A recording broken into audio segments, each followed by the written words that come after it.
हेमंत खंडेलवाल जी,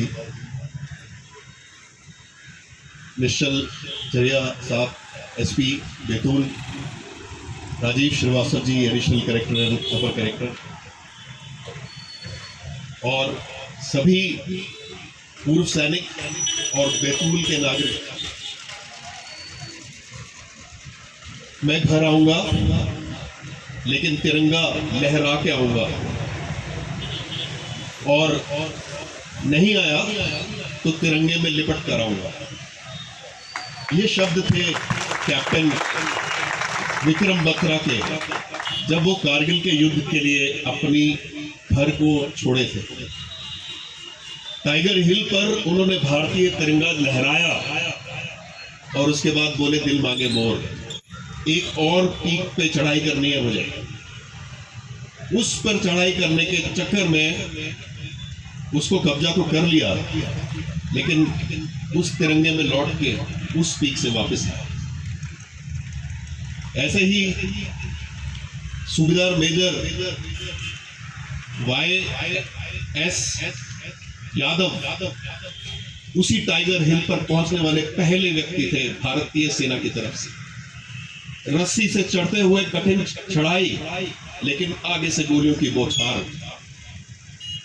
हिम्मत नहीं हारी, गोलियां लगने के बाद भी चढ़े, और सबसे पहले वहां पर जो एनिमी की पोजीशन थी वहां पर एक ग्रेनेड छोड़ दिया। 4 पाकिस्तानी वहां मारे, उसके पीछे एक और बंकर, वहां पर भी अपने दूसरे जवानों के साथ जख्मी थे, लेकिन उनको भी उड़ा दिया। ऐसे बहादुर,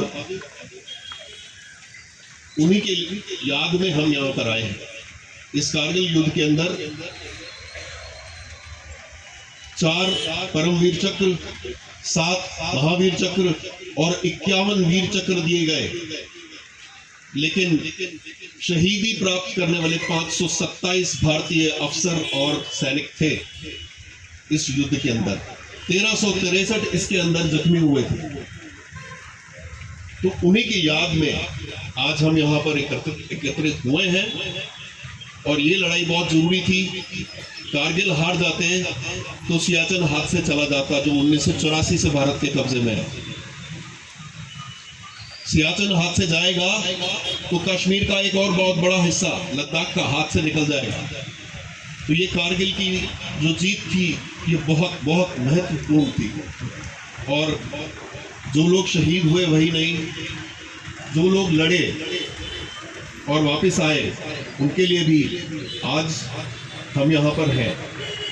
और सिर्फ वही नहीं, उनके साथ उनको सपोर्ट रोल में उनके कुक्स, उनके ड्राइवर्स, उनके सभी सपोर्ट स्टाफ, और दिल्ली में बैठे और बाकी जगहों पे बैठे जो प्लानर्स, ये श्रेय सबको उनको जाता है। और आप में से बहुत सारे पूर्व सैनिक हैं, कुछ ने लड़ाइयाँ लड़ी भी हैं।